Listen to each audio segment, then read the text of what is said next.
Hi, my name is Chloe, and I am delighted to introduce this really funny book called The Worst Class in the World. This book was written by Joanna Nadin and was illustrated by Rick and Parrick. I really enjoyed reading this book, and I love Stanley and Manjit's foolproof plan to become Biscuit Kings. I also really loved doing the quiz at the end of the story to see if I have what it takes to be in the worst class in the world. I really hope you enjoyed this book as much as I did. Bye! Good morning, everyone, and thank you so much, Chloe, for a fantastic introduction. And yes, it is a really amazing book, and I love it.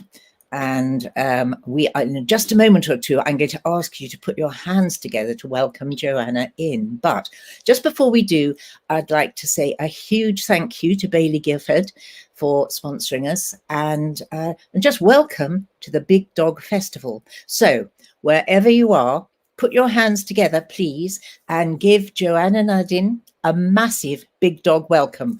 Hooray, here she comes, hooray. Hello.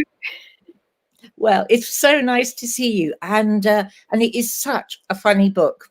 And, Thank you. And so, just to begin with, at the beginning. So, were you naughty when you were at school? Oh my goodness, no. I was a very. I don't think I ever did anything really naughty, except the only time I was. In fact, I think it's in the book. The only time I did anything that I consider naughty is I was sick at lunch on someone else's plate and I blamed it on them because I was so embarrassed. I got sent home anyway, obviously. But no, I was very well behaved. I loved school. I loved learning.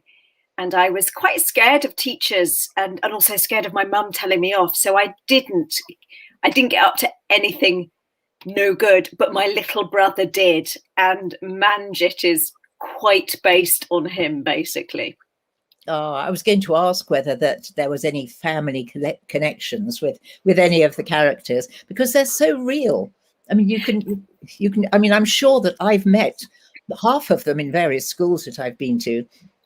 But that's the joy of going and doing school visits, is that I get to meet so many children who. And I wrote a series of books called the Penny Dreadful books. And when I went to see schools to talk about that, we'd talk about all the times they'd done something that had gone horribly wrong. Mm-hmm. And they would tell me these amazing stories. And I would jot things down and I'd jot their names down. And that's effectively who the cast of Worst Class is. It's loads of children that I've met over the last 10, 15 years when I've gone into schools. That's the joy of doing it, is it's all based on, I mean, not the entire things that go wrong. That's quite made up. But the children are all little elements of different kids that I've met, plus my little brother. I think that's what makes them so terribly real. They're lovely, and it's so interesting. And what is really clever is that they've each got their own characteristics. And I was wondering, did you make a list of all the children involved with their characteristics? I did. When I start writing a story, I'm really one of those annoying organized people. So I did. That's one of the first things I do is I start with the characters and I think who is going to be in this story. And I did have a list. It was actually a much, much longer list because when I started writing the books, as you know, there's class 4B who are the worst class in the world. And there is class 4A who are absolutely not. They are much better behaved. But at the moment, the only characters we know in class 4A are Eustace Troy, who is captain of everything, and Penelope Potts' sister Hermione. But originally it was going to be much more about the two different classes. So I had a whole list of characters from class 4A as well, but they've been put aside. Every so often I'm hoping to bring them in. But yes, I did have a list with all their little characteristics. So I wanted them to be very distinctive and have one key thing that we knew that they'd done. Yeah.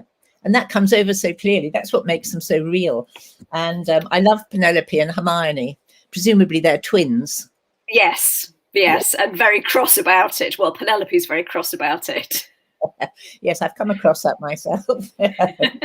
No, I think they're excellent. So would you have liked to have been naughty when you were at school? Absolutely. I wished, this is my wishful thinking. This is me being able to go back and get and play around with all the things that I wish I'd had the guts to do. I mean, they're not, the thing about them is they're not being naughty. They're just trying. Manjit, the crazy madcap plans they come up with are in order to do something really, really good. They're always trying to be brilliant. It just fails. And that's what I loved about them. In sort of very different to Horrid Henry, who is generally quite horrid. These children don't want to be naughty. They want to be brilliant. They want to be as good as 4A, but it just never quite goes their way. And I'm very aware of the kids at school who aren't the ones who get the grade A's. My little girl, who's 17 now, she was one of the ones who was always in a lot of bother at school for wearing 2 different colour stripy socks or having her hair in a complete mess, and she couldn't do spelling, but she had a lovely time and she got up to all sorts of things. And I wanted to write about those kids, the ones who aren't always getting 10 out of 10 in their maths. And I was one of those annoying people. I did do it, but this is me going back and seeing what it's like to be on the other side of that and enjoying it. No, because I must admit, I was on the other side. I would have been in 4B, so I identify very strongly. And you were saying that you took the names from various children that you've met over the years, because I was going to ask about that, because the names are great. They are. They're taken from also, because I've visited so many schools. So not always the surnames, because I like my surnames to either have alliteration. So Penelope Potts both begin with P. And I like something called assonance as well, when you get the internal sound standing the same. So Stanley Bradshaw, you've got that a sound in the name.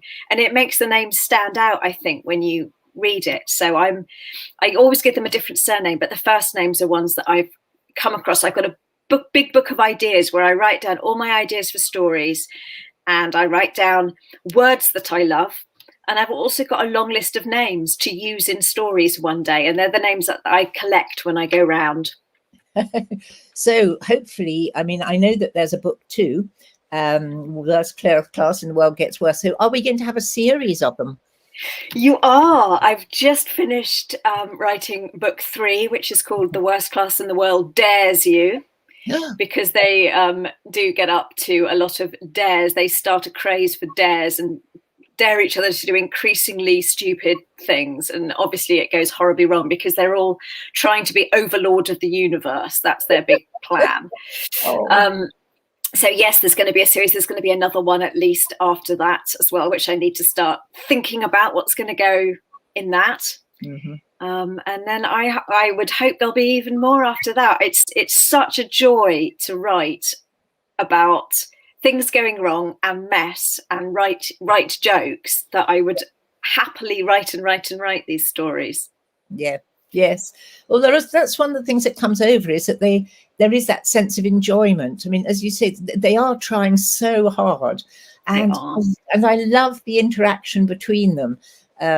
When somebody makes some comment and somebody else says, yes, but, and you hear that all the time, don't you? Yeah. My brother was known as Yebbert, because that was his answer to everything. Yeah, but what if we did this? Yeah, but no. And he was, it's very much based on real interactions that I've listened to. And the isn't that my daughter and her best friend used to do all the time. Absolutely. Absolutely. No, I had a daughter who was known as INF because she was always saying, it's not fair. And nothing is fair. No. And I love the Stanley's family as well, with Grandpa. I mean, that makes me laugh out loud, and my grandson as well. He's it's actually, I mean, he is exaggerated, but some of the things he says are almost things that I've heard about my mother's childhood in particular.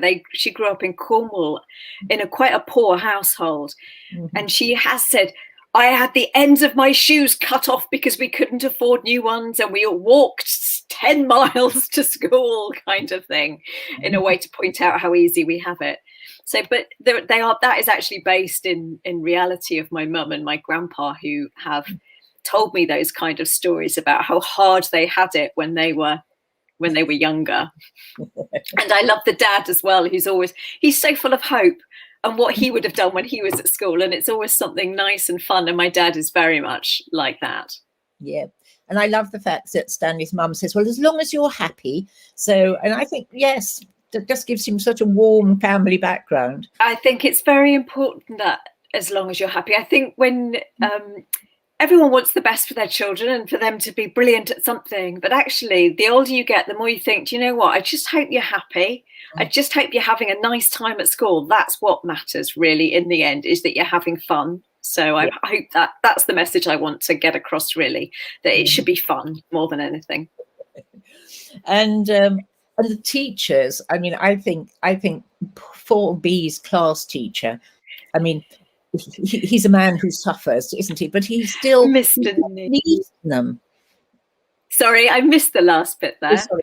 But he still believes that they have the potential, and that's wonderful. Absolutely, it's and all the best teachers do. I think they know the reality of their class's limits, but it is absolutely about belief. And I've got several friends who are teachers, and they love their children so much in their class and absolutely believe that they can achieve great things, even when all evidence suggests that things might not go their way all the time. And I do think back and think of some of the things that my teachers must have put up with, from not from me, because I was the one doing their work quietly at the back, but some of the other kids in class, and particularly my brother in class, who I'm sure was quite chaotic at times. And they cope with it. And Mr. Nidget is a sort of every teacher, and it's a sort of a massive thank you to teachers as well for doing such a brilliant job, especially in the last year. My goodness, I think as all the parents have had to suddenly teach and realize how difficult it is, we're all very, very appreciative of teachers. I love the fact that he has spare shoes. Just in case he really needs, doesn't he? Always.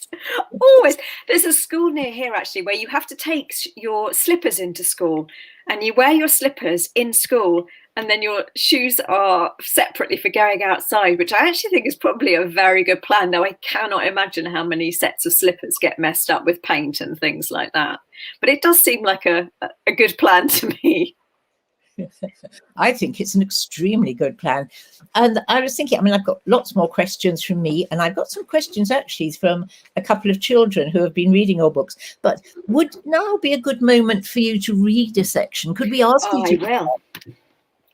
I'm going to read the very, very opening. So for anyone who hasn't come across it yet, it'll give you a little bit of an idea about what the worst class is like. Our class is the worst class in the world. I know it's the worst class in the world because Mrs. Bottomley-Blunt, who is our head mistress and who makes a noise like a horse when she's annoyed, which is a lot, is always taking our teacher into the corridor and saying, "Mr. Nidget, I have come across some rotten eggs in my time, but 4B is literally the worst class in the world." Literally means actually scientifically true. Mrs. Bottomley-Blunt pointed that out when Manjit Morris, who is my best friend, and who was going to be the first human boy to swim faster than a shark, said his head had literally exploded when he got a dog called Killer for his birthday, and it actually hadn't. It is true that a lot of things do not go as well as they could in Class 4B. For example, number 1, the time Penelope Potts became playground monitor and reported us all for trying to tunnel to Finland. Number 2, the time we went on a school trip to Grimley Zoo and Harvey Barlow smuggled a penguin back on the bus. Number 3, the time Manjit brought Killer in for show and tell and she ate 4 gel pens, Lacey Braithwaite's rubber that smells of strawberry, and Mr. Nidget's emergency shoes. Plus, no one has won a prize all year, and 4A have won Best Assembly About Monkeys, Best Being Silent when Mrs. Bottomley-Blunt bangs her gong, Best Raffia Owl Display. Although this is not surprising, as their class captain is Eustace Troy, who is president of chess club, first violin in the school orchestra, and team leader on the Shining Examples competitive spelling squad. our class captain is Bruce Bingley, who can only burp the national anthem, which I think is quite impressive, but Mrs. Bottomley-Blunt does not. She says school is not about footling or fiddle-faddling or fun. It is about learning, and it is high time we tried harder to excel at it. Dad says, well, at least I haven't been arrested. Grandpa says being arrested would be getting off lightly, and in his day he had to walk 5 miles to school barefoot and eat gravel for lunch. Mum, who works at the council, says, I have spent all day listening to Mr. Butterworth bang on about bollards, and the last thing I need is a heated debate about eating gravel. As long as Stanley's happy, that's all that matters. And you know what? I am happy because, one, according to Mr. Nidgett, everyone excels at something, even Harvey Barlow. They just have to look very hard to find it. Number 2, according to the laws of probability, we've had all our bad luck and nothing else can possibly go wrong. Number 3, according to Manjit, even if it does go wrong, we have a foolproof plan to get away with it, which is do not tell anyone. You see, 4B may be the worst class in the world, but I like it. That's the very opening. No, I think that's lovely. And I love the fact that Mr. Nidgett says everyone excels at something. And even Harvey Barlow, who's very good at eating crisps, which I believe you like as well. Oh, gosh, I'm such a fan of crisps. Me and my brother spend hours arguing which is the best crisp. And then we actually have a list of which is the best crisp and which is the best biscuit. And my brother's very strict because crisps are only allowed to be actual potato, slices of potato. So things like Wotsits are not allowed because they are maize-based snacks, not crisps. He's very strict. No, because I noticed there was a note at the back of the book that said that you like crisps and monkeys and goats.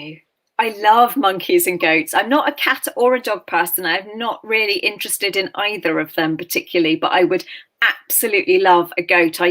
We had goats at my secondary school, and I got up every morning at 7 so I could go and milk the goats before school. And I still am cross with my dad for not letting us have a goat at home. I would still like a goat now, but I've got a thing called a covenant on my house, and it says you may not keep chickens, sheep or goats. So I'm still not allowed a goat. No, but would you be able to, because I think one of the things that's interesting with authors is that they can take something that they want very badly in their own life and you can put it in a book. So do you think the worst class might at some point have a confrontation with a goat? I'm very determined that at some point they will. There is a sheep mentioned somewhere as well.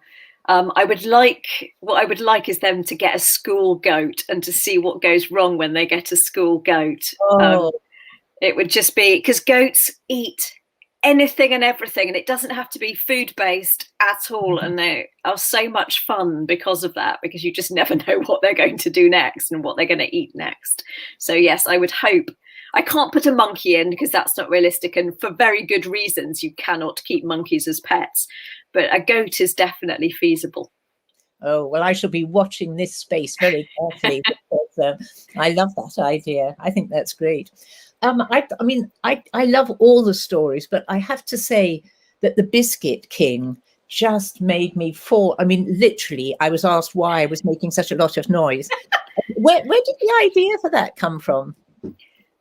I honestly don't know clearly where the biscuit bit came from. The being sick bit came from a boy in my primary school called Matthew Jeffreys, who wanted to see how many glasses of water you could drink from the school jug. We used to have a copper jug on the table and these little glasses with numbers on the bottom, and to see how many you could drink without being sick. And it was 27, because then he was sick at lunch. But I should say you shouldn't try that, because drinking too much water is really, really bad for you. It could be much more dangerous than just being sick at your dinner table. But that was where that idea had come from, is the being sick thing. I don't know. I hate being sick. It's something I really am quite scared of. But for some reason, I tend to write quite a bit about it in books. Yeah. Yes. Oh, well, Boring. yeah. It's just the idea of, being the best, which sort of biscuits you're going to make. I just thought it was lovely that, and what I love in all the stories is the escalation. Somebody has an idea, Yeah. so then somebody has to have a better idea, and then somebody else has to have a better idea than that. And it's the exaggeration I love about children, and my daughter did it, and her best friend, and they would out exaggerate each other to the point when they were so clearly lying, but they would be insistent that this was possible, and I find it very, very funny. Yes, no, it is. What books did you like reading when you were that age? I mainly read funny books, so I read an awful lot of Roald Dahl books. I read all the Dr. Seuss books again and again and again. I read a brilliant book called The Reluctant Vampire by Eric Morecambe, he was a one half of a comedian double act, and he wrote a book about a vampire who really, really didn't like blood and didn't want to be a vampire. And I read that book, so I had to get it from the library because we didn't have enough money to buy books when I was a kid, or to buy all the books that I wanted to read, because that's all I did. So my dad would take me to the library on a Saturday and leave me in there while he went off and did some shopping, and I would read it there. But then I would take that book home, and the library eventually banned me from taking it home because I was taking it home so often other children weren't getting to read it. So I read that, and then I moved on to horror. I was very interested in horror stories and ghosts and vampires. I was convinced they existed, absolutely convinced. There was a brilliant book called The Usborne Book of Ghosts, and it's been re-released actually, and I was really absolutely fascinated by that prospect that my house might be haunted, even though the house had been built in 1970. I think there was not really much chance of it. I really, really wanted something exciting like a ghost to be in my house. Mm-hmm. No, because I'm so old that I was brought up with the Molesworth books. Oh, yeah. And it was the raffia. It was the raffia owls, and I remembered Fotherington Thomas being very good at raffia. And I thought I remember that as well. I did grow up on, my father grew up on Molesworth and passed them down to me, and I love them. And yeah, there's stories for anyone who hasn't read them about a fictional private school. And my favourite character is Fotherington Thomas and his raffia work. Yes, no, absolutely. And the illustrations are huge fun. How much collaboration did you have with Ricken? This is the first time I was allowed to choose my illustrator. So normally when you write a book, the publisher just decides who's going to illustrate it, as you know, and you don't get much say in anything. And I never even met my other illustrators. I would just get sent the pictures that they'd done and be very, very glad that they seemed to have been able to see inside my head and put those ideas of characters on the page. But with Ricken, I'd gone and looked around bookshops and who was illustrating in a way that I thought would be right for it. And Ricken's pictures are sort of, there's so much going on in them. There's a real chaos to them that reminds me of the Molesworth pictures in a way, that sort of mess of everything. And so I asked if I could have Ricken, and thankfully he said yes. And then we met and we talked a lot, and I would send him little snippets so that he could get ahead. And we still do that now. So he always knows, he actually knows what's going to happen in the next stories before my editors and everyone do, just so that he's got a head start. So he knows for the moment, he knows he's got to draw some newts. So he's been practicing newts for the next book. That's really nice. I mean, I know, because as you say, so often authors and illustrators don't meet. And I think you do get an extra, I don't know. I mean, again, it looks as if he's just so enjoyed drawing them. Yeah, I think he does. I know he does, because we talk about it a lot, actually. And I love putting in little things for him that I know he's going to love drawing. So, yeah. No, I've just got a page open here, and it's just a delight. They really are. I actually have that illustration, the original, up on my wall here, because Ricken sent it to me, that very picture. It's lovely. Yes. No, I mean, and as a sort of starting picture, it's wonderful. And how long, just thinking about the actual writing of them, I mean, your beginning sentences, on each of the individual stories are just lovely. I mean, this one, Lacey Braithwaite, says it's Harvey Barlow's fault for bringing in discount biscuits, and immediately you're hooked. So does that come easily, or do you have to go work on your beginnings? Or though that bit comes, I have to say, it does come easily now. I like to start my stories right in with the action, with something going on. These always start at the end of the story, so they start with everything having gone wrong, but you're not sure how or why yet. But I'm one of those people who I plan out the story far in advance before I start writing it. So by the time I get there, I know what's going to have gone wrong at the end, so I can actually write that bit at the very beginning and know exactly what they're going to say about who's done it and whose fault it is, because I've already planned the story out. Yes. And something I thought was actually very clever was in your introduction that you read just then. You mentioned things that happen in the second book. Yeah, I do. And I didn't know that then. Really? And no, not at all. I just I knew there were going to be 2 books, but I didn't know what was going to be the stories in them. But I just thought of ludicrous events, although they sound ludicrous, but the penguin actually happened. One of my friend's parents was a teacher back in the 1960s, and they had gone on a trip to a zoo, and one of the class brought a penguin back on the bus, and they had to go back to the zoo and take the penguin back. So that has actually happened. But now I've had to write stories to match what I've mentioned in other books. So if you see something mentioned in one of the books about other things that have happened, it's going to happen in another book soon, basically.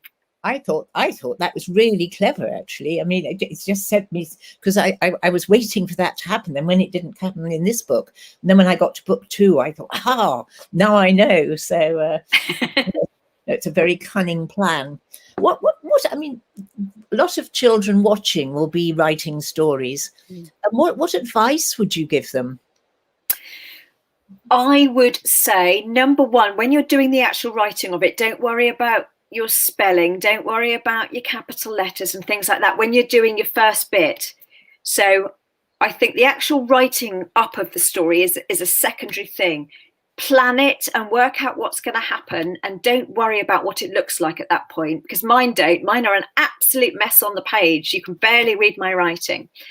And I think focus on the creativity at that point. I think the other thing I would say is, if you're stuck with getting ideas for stories, is look around you and watch what's happening on the news and in newspapers, or something that's happened to friends of yours, because that's basically what I do. Is I borrow things from all over the place, from different people I know, and I wrote a book called Solomon Smee versus the Monkeys, in which what's happened is some monkeys have moved into the town hall in a town in India, and they've caused chaos. And in order to get rid of them, what the mayor has done, instead of calling in some zookeepers, he's hired bigger monkeys, and he's paying them in bananas to try to get rid of the small monkeys. Of course, what happens is utter chaos. This actually happened. It was in a newspaper report in the Telegraph, and I snipped it out and thought, one day that's going to make a great book. And so I sort of magpie things from all over the place, and I think that's a really useful way to think up a story, is basically borrow one from somewhere. Yes. I mean, what a lot of authors say that they keep notebooks. Do you keep you do keep a notebook of ideas? Absolutely. I've got, in fact, it's right up here in front of me. I can grab it down now. There it is. It says, I hope you can see it says ideas in my terrible handwriting. And it is sort of, there's not so many in this one because this is quite a recent one. The first one says Queenie. Queen is tired of being a queen and she gets a replacement. And in fact, her cleaner is going to replace her for being the queen for a bit while the queen has a holiday. I've not written that book, but maybe one day I will write that. And there's all sorts of things in that book. There's names. Horatio Nibbs couldn't tell fibs. I don't know what I'm going to do with that, but it's just, it came into my idea, into my head one day, and I just wrote it down. And that's where I also write my names down in there and all the other words that I like the word tatterdemalion. I really like, which is sort of like a ragamuffin. I want to put that word in a story one day. You always really love words. I love the fact that literally turns up so much in the stories. I mean, it's great, because I think that's something that children do, isn't it? They find a word that they really love the sound of, and then they use it over and over again. They do. My brother, when he was small, so this is Manjit again, really thinking about it. He learnt the word hygienic, and he was obsessed with whether everything was hygienic or not. And he said it all the time, out of context mostly. And I just remembered that. And so that's where the literally comes from. And I think also my daughter would often say that she was literally going to explode. And I tried to explain that literally means you are actually going to explode now. What you mean is figuratively. And I was being that annoying parent. But actually, I think it's much more fun when she does say, I'm literally going to die now. And obviously doesn't. No, and it's wonderful, and it just sort of links through the books, which is, is the word going to, well, maybe you don't want to tell us, but will the word change, do you think, in other books? I don't think it will, because I want people to be able to read the books in any order and not feel like they've suddenly grown up a year. So it kind of in the same way that The Simpsons always stay the same age. Yes. Class 4B will never become Class 5B. They are always going to be Class 4B. Yes. Now, I think that's very comforting. And I think for children that are reading, just beginning to read, it gives them a sense of familiarity. But then the stories are different, but there are those little connecting points that you can hang on to. I loved that about books when I was little, definitely. Yes. We've got some questions coming through. There's a question from Joyce. Did you have a favourite teacher? I did, and he's actually the first Worst Class in the World book is dedicated to him. He was our deputy headmaster when I was at secondary school, and we all sort of both loved and hated him. We were terrified of him because he would shout across the field, "You girl, where are you going?" And you'd be like, oh my gosh, what have I done now? He was called Mr. Pet, and he was really scary, but he was also really, really funny and really kind as well. And so he was, and if he liked you, he really liked you, and he was always there to help you. So he is my favourite teacher. You couldn't get away with being naughty with him, but you could get away with being different and being fun. And he really appreciated that. And so he was, and he died a couple of years ago. So that's why the book is dedicated to him. Yes. Oh, that's lovely. There's a question from Ellie. Ellie says, if the illustrations are not like what you had in your head when you were writing, are you allowed to say that? I think I am allowed to say that. And every so often I have done, if they've drawn someone, and in fact, I have said it recently, and I said, but that person, it was a small child, so they look like a grown man. They don't look like a child. And so they've gone back and said to the illustrator, can you make them actually look a bit more, so they're 8 years old, not 48 years old. But normally I've never had to. Normally they just seem to, I'm just very lucky that I've had brilliant illustrators. And often they don't look like what I imagined at all, but they still have managed to capture the essence of that character. And that's what matters, I think. It's the same as I had a book called Joe All Alone, and it was made into a TV series on the BBC. And the boy who they cast as Joe didn't look anything like the Joe in my head, but it didn't matter because he was still Joe. He was exactly right for the part. And so I'm very much, do you know what? That's not my job. That's the illustrator's job to do that. I can't draw at all, which is why I don't draw my own stories. So I'm happy to let someone else take on that responsibility. No, I'm particularly fond of the pictures of Mrs. Bottomley-Blunt. Oh, isn't she amazing? Her hair, Mrs. Bottomley-Blunt's hair was done deliberately. Rickon wanted to make her hair look like a bottom, obviously because she's Mrs. Bottomley-Blunt, so she has bum hair basically. No, she's very splendid, and I love the fact that she has B on her belt, just in case. My grandson pointed out B for belt and B for Bottomley-Blunt. So actually, do you know what? I'd not even noticed that. This is thing about Rickon puts in all these tiny little details that I never, and every time I go back, I notice something else that he's done. It's brilliant. Yes, I think that's no, it's wonderful. Now, Harry asks, do people recognize themselves in your stories? Thankfully, not always. So when I've put people in who I wouldn't want to recognize themselves because they're not brilliant characters, you know, they're a bit tricky characters, they don't. My brother recognizes himself, mainly because I wrote a whole series of books that were about me growing up. But I didn't, the me character was called Rachel in it. But the character who was based on my brother, I forgot to change his name. So it was called James. So he very, very much recognized himself in that book. And some other people have recognized themselves. And my daughter knows that Penny Dreadful is based entirely on her. And she's quite pleased about that, really. Yeah. So, yes, they do sometimes. But thankfully, not the ones who I don't want them to recognize themselves because they've got turned into bad characters. And that's something you should know about writers.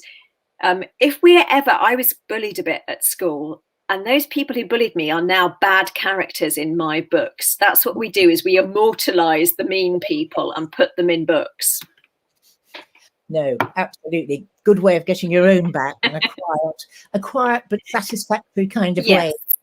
Ava asks, when did you write your first book? I wrote my first book in the summer of 2001. I was 31, and I wrote it in the basement of 10 Downing Street because at that point I had gone to work for the Prime Minister, and I was always writing different things. I wrote as a journalist, and I wrote for television and radio, and then I'd gone to politics. So I wrote speeches and lines to take and sorts of things for the Prime Minister and lots of different ministers. But they go on these really long summer holiday called recess, much longer than you get off school in the summer. So they had 3 months off, and I was really bored. I had literally nothing to do, as Manjit would say.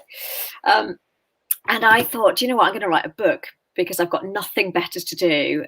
And I didn't know if I would be able to finish it, but it didn't occur to me that I might not be able to write one either. I just thought, well, I write all day. How hard can it be? And so that's what I did over the summer holidays. I wrote my first book.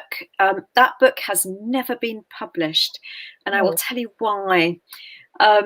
Because I sent it off to agents and publishers. And some people came back and said, we really, really like this, but have you ever seen a film called Chicken Run? And I hadn't actually seen a film called Chicken Run. It had just come out a couple of months before. And they said, we love how you write, but basically you've just rewritten the film Chicken Run in book form. Oh. So I had to put that aside. And they, one very lovely agent and a very lovely publisher, said to me, go and write another book and we'll publish that. And that book was called Maisie Morris and the Awful Arkwrights. And that was actually published. And there were no chickens, I don't think, in that one. Mm-hmm. Sally asks, how long does it take you to write a book? And is it easier to write the second one in a series? That's a good question. That's a good question. Yes, it's always easier to write the second one, because when I write the first one in a series, I've got to think about the whole world of the book. So I've got to think about what the school is like. I've got to make up all the characters. I've got to work out what their names are, what kind of things they do. And there's repeated bits in the books as well. So I've got to write those bits that are going to be repeated. But when I come to book 2, everything's all set up for me. And I cut and paste the bit of the beginning bit of the book and put that in the new document. And as for how long it takes to write, I can tell you how long it takes to actually write the story on the screen, because I write 1,000 words every day when I sit down to write a book. And the books are 8,000 words long. So it takes me 8 days to write A Worst Class in the World. But that's only a tiny actual bit of the process, because before that, I will have spent a month, maybe 2 months, planning out what the stories are going to be and what's going to happen. And then after that, that 8,000 words gets sent to my editor.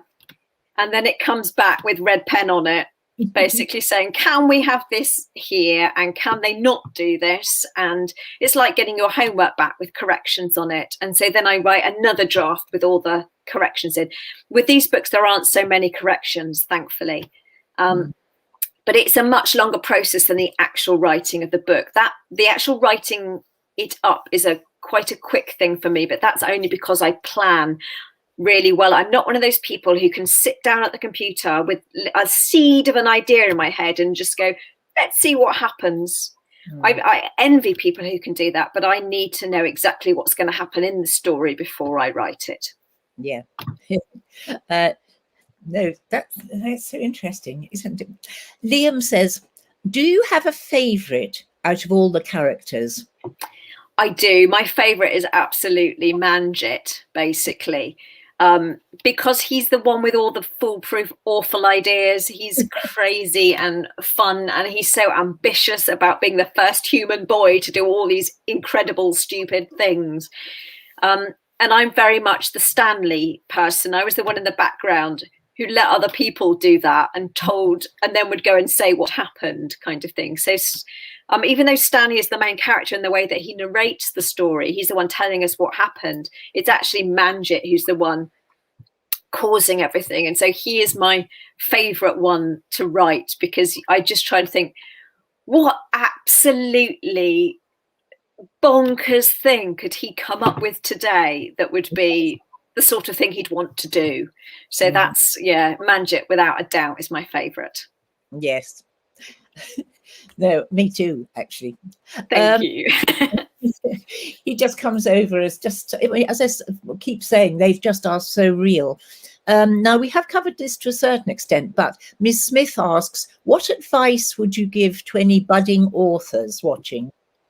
I would say do what I do and have a notebook with you at all times. When you're bigger, you'll be able to make notes on your phone, but I actually find that really tricky to make notes on my phone, and I still prefer to carry a notebook and a pen in my bag and write down anything interesting you see, names that you come across. You might hear someone say something really funny and write it down. And I would also say try to write something every day. And that does not mean it has to be a story. It can be literally anything. Because writing, in the same way as playing a violin or running or doing any sport, a lot of it is about muscle memory. And the more you write, the easier it gets to write. So for years, I didn't write stories at all. I was writing TV scripts and speeches. But I got so used to writing lots and lots and lots that when I came to write stories, it wasn't as difficult a thing as I think a lot of people find it, just because I was so used to writing every day. So I used to keep a diary when I was a teenager, and that was a useful way of trying out different voices as well. I would try and sound like I remember starting a diary when I was a teenager saying, I'm going to be really intellectual in this and not talk about boys at all. And then 2 pages later, I'm talking about boys again. But it's a way of testing things out. So if you can write a little bit every day, I think it's really, really good practice for you. Mm-hmm. I've got a question from Charlie, which is one of my private list of questions that and he says, how many books have you written now? It's I have written and published, or are going to be published in the pipeline. I'm on my 88th at the moment. Yeah. Which is quite a lot. There've been a couple that I've written that either were about to be published and then got pulled for various different reasons, like changes in school curriculum. But yes, I'm on about 88 now, and it'll be 89 by the end of the year. Wow. And Clara says, this is the last question. Clara says, what are you writing at the moment? So are you writing another worst class book, or are you writing other things? I'm going in between 2 things. So I'm editing. So I'm going back and making changes to a book called No Man's Land that comes out in September, which is a much more serious book about a 10-year-old boy and a 5-year-old boy they're evacuated. We're about to have World War III, basically, and they're evacuated down to Cornwall, and they try to escape from where they've been evacuated to get back to their dad. So it's a much more serious book. So I'm editing that at the same time as writing a brand new Worst Class, which will come out next year. So I'm doing the serious thing and then the fun thing to cheer me up. Oh, that's absolutely brilliant. Now, in a moment, I'm going to ask you if you could read us one last little extract. But in the mean, just before you do that, I'm just going to hold up my copy of the second book, and I'm just going to say to everybody, let's get the angle right and try to get the light off it, that you can buy the books from the Book Festival website, and do get them, because they are such a fun read. They really are. And I've been reading them to my grandson at bedtime, and he had to get out of bed and go and have a wee because he was laughing so much. So I think that's a credit to myself. That is a credit, definitely. So, Jo, if you're happy, we'd love you to read one last little extract. I will. I'm going to read you a little extract that, again, is it's not the very beginning of the book, but it's the beginning of the story that is called, we'll get it on screen, Show and Tell. That's the rat fingers pictured there. We used to have pet rats. They were very, very naughty things. Okay.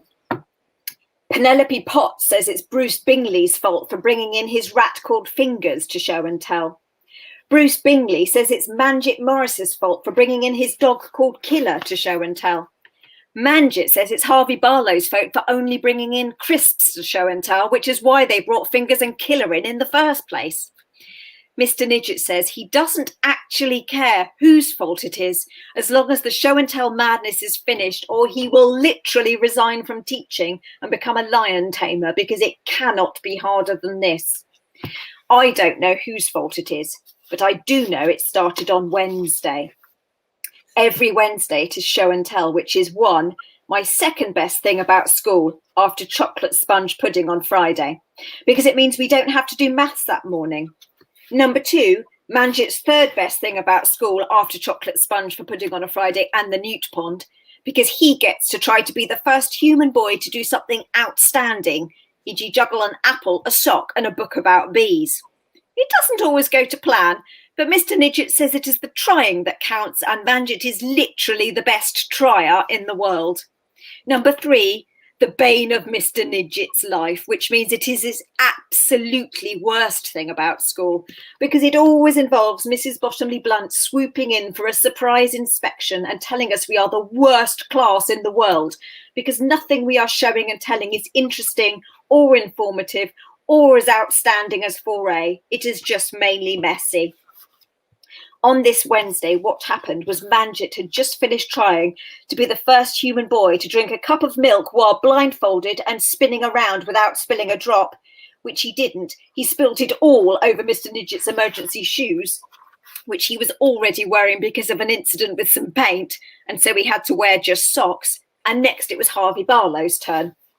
Lacey Braithwaite said, "I bet he's got crisps. It is always crisps." And Manjit said, "That is a total lie. Once it was a jam tart." And Lacey said, "Wasn't." And Manjit said, "Was." And Lacey said, "Wasn't." And it turned out Lacey was right, because the jam tart had just been a random snack. And this time Harvey had brought in a packet of crisps after all. But Mr. Nidget didn't mind. He said, "I've told you before, the point of show and tell is that we all find different things interesting. And if Harvey finds crisps interesting, then that's all that matters. So please pipe down and let him get on with it." So we all did pipe down, and he let Harvey get on with it. And he told us that he'd found a prawn cocktail crisp in a packet that was supposed to be salt and vinegar, which he said was interesting, but also annoying. Lionel Dawes said it was actually terrifying, because she does not eat anything with a face. Manjit said he actually might have literally died because he is allergic to prawns. Mr. Nidget said no one was likely to literally die from a packet of crisps, not even prawn cocktail, because there is no actual prawn in them, just the smell. But Muriel Lemon, whose parents are both doctors, and who was excused from all dangerous activities, e.g. netball, football and science experiments, said, "Actually, you can die from crisps because you can choke on them," which is when Mrs. Bottomley-Blunt swooped in for a surprise inspection. And I'll leave that there, and you can find out what the surprise inspection led to later. Absolutely fabulous. And I have to say, I'm going to sneak in one last question, because I love it. What advice would you give to a teacher dealing with the worst class in the world? I would advise 1, emergency shoes, and 2, be patient, because as they've just said, they're all trying, and trying is the most important thing after all. So yeah, emergency shoes and patience, I think. Well, we'll all collect our emergency shoes, but in the meantime, thank you so much. It's been absolutely fabulous, and I've loved every minute, and I'm sure everybody watching has as well. So can we please give a massive round of applause and say thank you very, very much to wonderful Jo. Oh, well done. Thank you. Yeah. There we go.